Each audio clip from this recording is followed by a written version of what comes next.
Hi, Manna family. This coronavirus has highlighted our independence on one another. Many people practice social distancing not only to avoid getting COVID-19, but also to avoid giving it to others by accident. Personal freedom says, I'm going to do whatever I want to do, regardless of the consequences to others.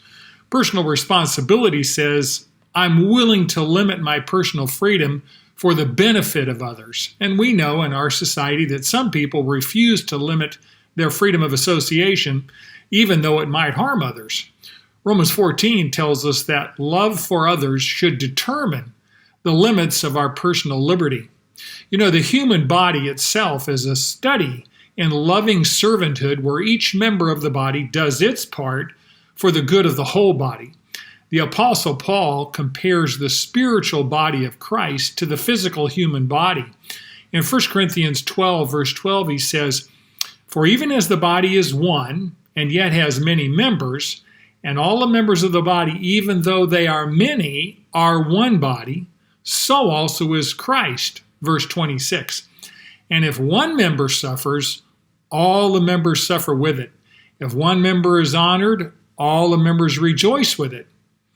Every part of the physical body has a role to play that is vital to the health of the whole body. There's no part of the human body that is more important than any other part. Paul says that the eye cannot say to the hand, I don't need you, or the head can say to the feet, I don't need you. Yesterday, I smashed my toe into the leg of a chair, and now I have a swollen purple toe. Believe me, when your toe is screaming in pain, your whole body is concerned about the toe.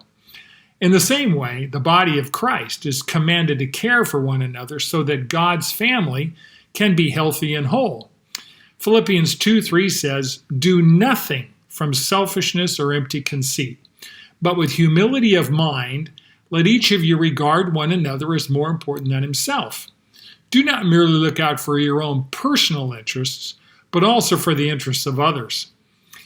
We're all called to serve each other, not with arrogance or pride, but with humility.